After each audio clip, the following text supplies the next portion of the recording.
Thank you to everyone for coming. This is a really nice big crowd.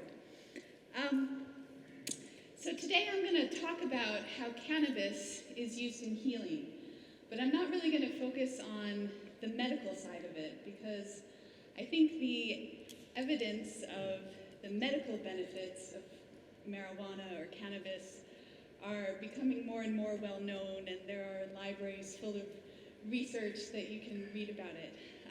Instead, what I'm going to talk about today is more of a focus on how it's used spiritually in healing. Because, of course, in Rastafari, the herb, or herbs, is the most sacred plant, but it's also one of the most important medicinal plants or healing plants as well. So we'll say a little bit about it. And mainly what I'm going to be talking about is smoking and communication and social relationships and how that all comes together as a form of holistic healing. So, okay. To start, I'll just give a little bit of background about the Rastafari movement, because I don't know if everybody is familiar with it. It's a very diverse movement, and it's a little bit difficult to talk about it making generalizations, because there are different mansions and there are different churches affiliated with Rastafari, and they all have their own ideas about how to dress or how to present yourself or how to live.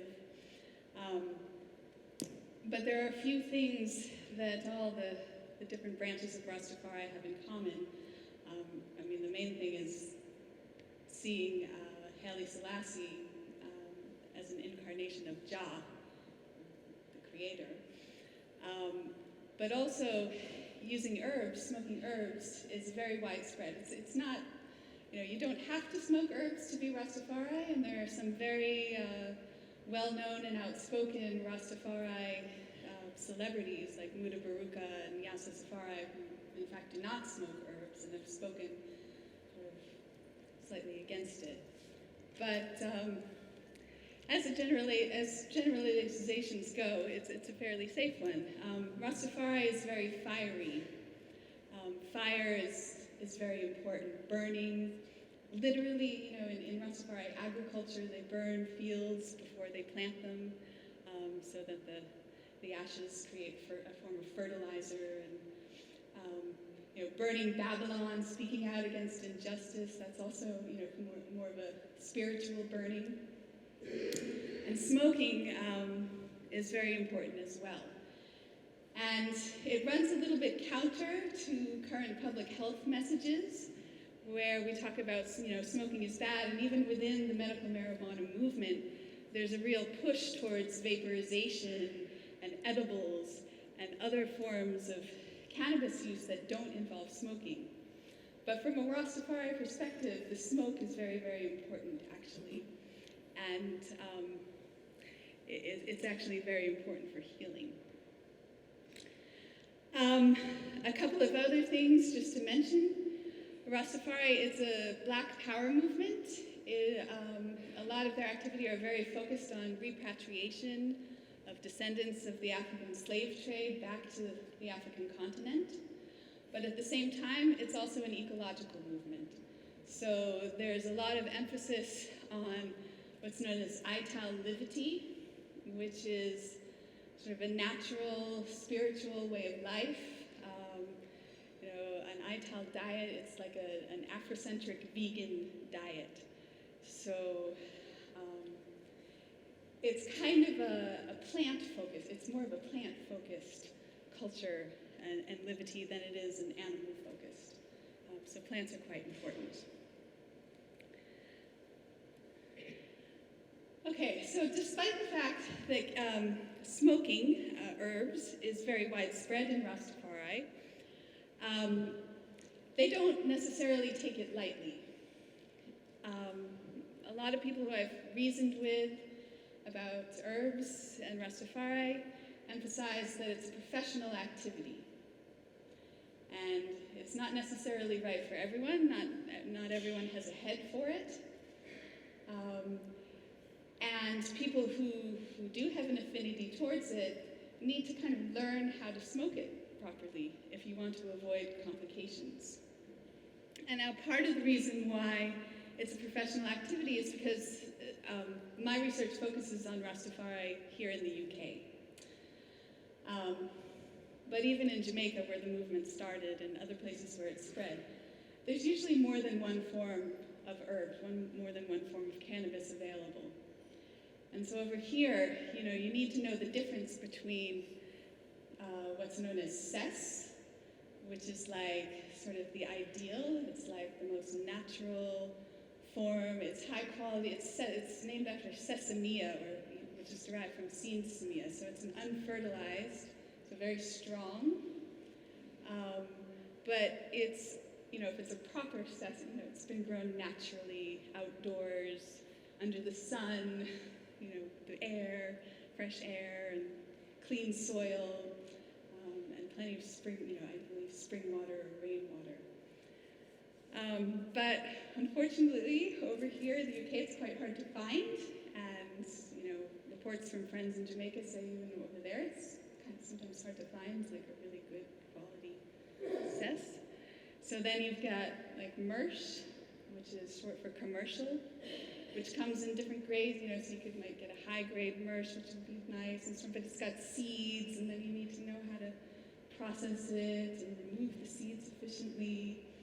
But sometimes not even that's available, so then there's, what's colloquially known as skunk, which maybe is not grown outdoors, maybe it's grown indoors, or maybe it's even grown hydroponically without soil, without one of the key elements of earth.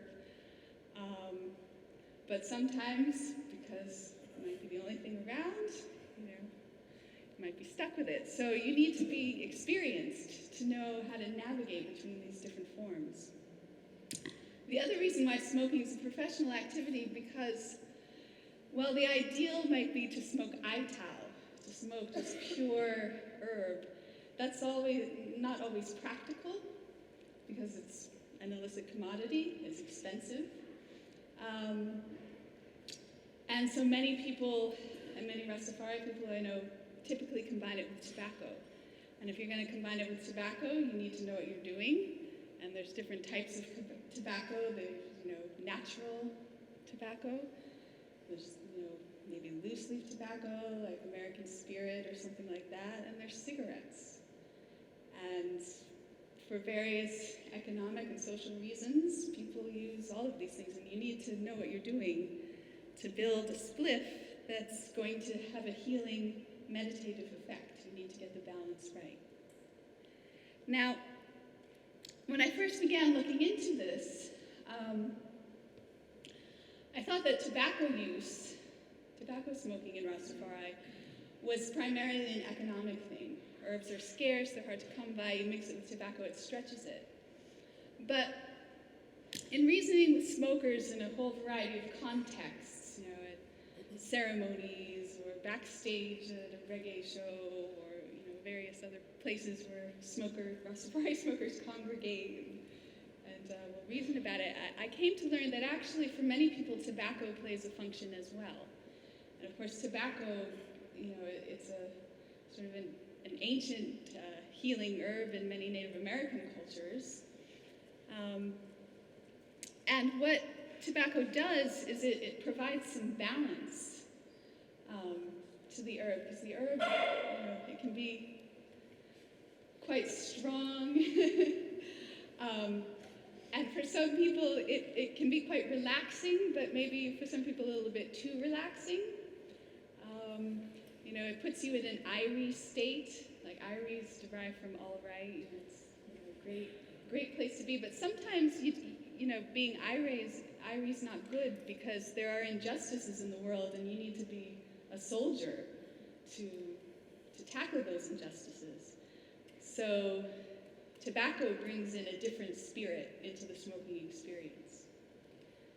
So you kind of get like inspiration from the herbs, good ideas, lots of nice thought, unity, oneness. I'll talk about that a little bit more in a second.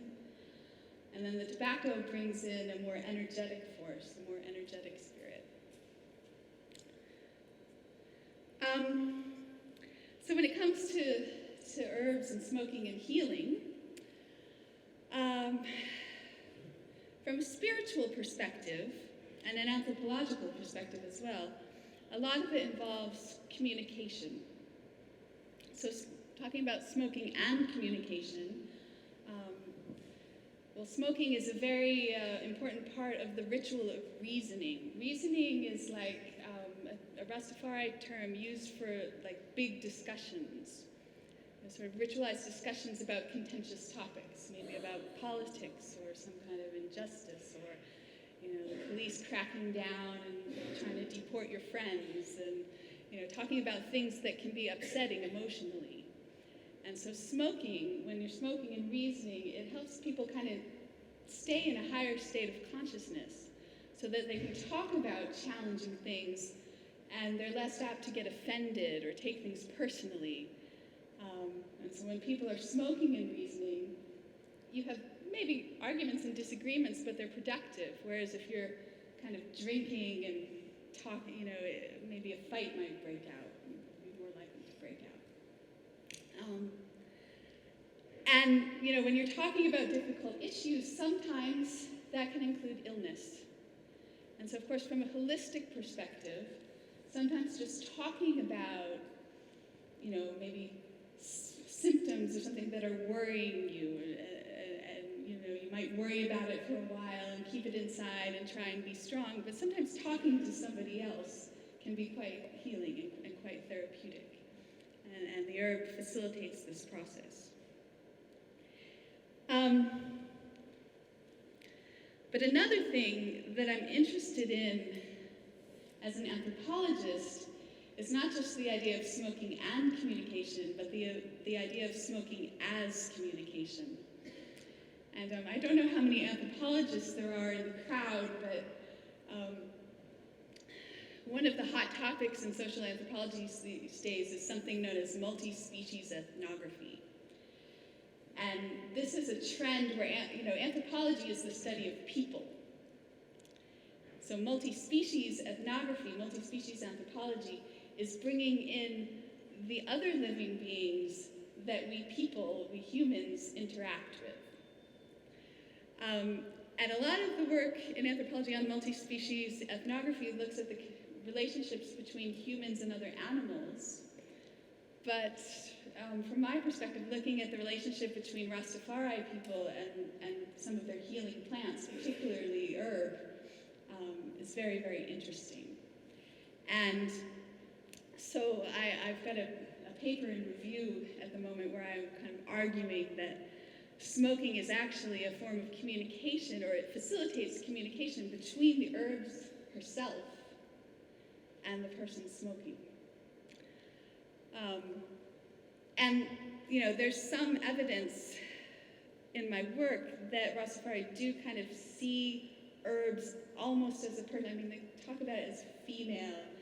Some people joke about her as like a hempress. So empress is like the Rastafari term for woman, so herbs is the hempress, wordplay.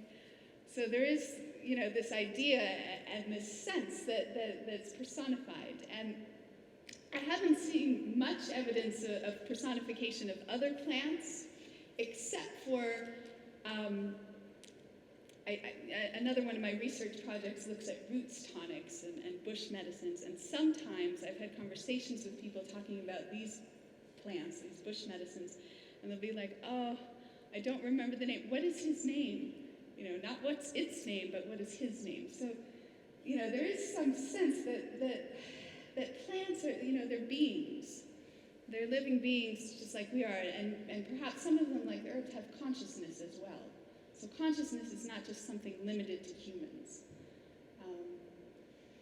But certainly, herbs and maybe other plants as well have consciousness. And so that the messages, they're encoded in all of those, chemicals, all of those compounds that the medical scientists are so interested in, and that have so many different therapeutic and medical benefits. but they also obviously have an effect on consciousness. And so, some people will talk about, well, yeah, I smoke and I communicate, with herb. Smoking, it also facilitates another area of my work that I'm interested in is sort of embodiment and the spiritual body and the embodiment of the divine and that sort of thing.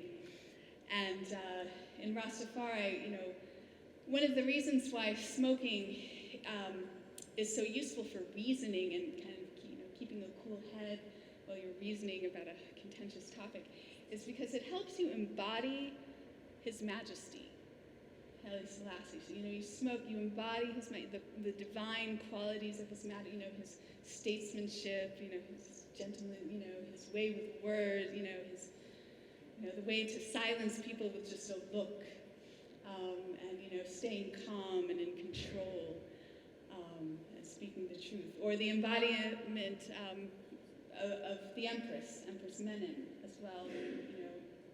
Particularly Rastafari women are becoming more and more interested in the Empress and the sort of female incarnation of the divine. And there are other sort of hints at collective embodiment as well. Some people talk about being a lion and, this sort of, so bodies are, there are individual bodies, but bodies are a bit fluid on a spiritual level.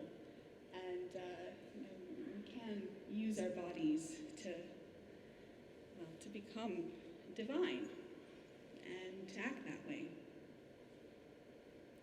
So, just to kind of summarize and wrap things up so I don't take up too much time, what I would argue is that in a Rastafari context, cannabis or herbs, it's an entheogen. And so, we've talked about psychedelic and that other lovely word, which I can't recall, the unity one, the one focusing on unity. So entheogen it's another term that's sometimes used, and it's sort of bringing the God within into being. And so because the herb, it kind of helps you, sort of channel the divine qualities of His Majesty or Jah. It's an entheogen in this context. And because of this property, it has these more holistic spiritual healing effects, on top of all, the medical effects that, all the cannabinoids and other compounds provide. So it's sort of, it really is a holistic medicine. It's working physically, but it's working spiritually and emotionally and psychologically as well. But it's different, it's different from other entheogens, and particularly if you compare it to something like ayahuasca, where, you tend to take it in a ceremonial context, and it's really, it's an investment of at least several hours, if not a day or a few days. It's sort of a big investment. But, you can smoke, you can stay in communication with the divine, and if you're a professional smoker, you can smoke and go about your daily activities. Or in fact, smoking might even enhance your daily activities. So it's a way of not like withdrawing from the world in a ceremonial context, but being right within it and doing, all those things that you need to do. Go to work, look after your family, deal with, your colleagues and whatnot. And, for a professional smoker, it's a way to kind of keep in touch with divinity in a way that other entheogens don't necessarily provide. And so what comes out of this are social relationships. And these social relationships facilitate healing. So you get good relationships with other people that you smoke with, but it's also, it creates these relationships with plants. And what better way, to try and preserve the ecology of this planet is to, start to remember that plants are living beings as well. And perhaps they're even conscious living beings as well, and spiritual living beings as well. And the herbs reminds us of this. And then it's also a way to build relationships, social relationships, with Jah, with God, with the divine, with His Majesty, with the Empress.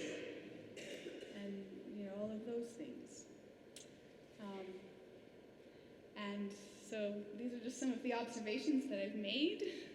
And I'm going to stop there.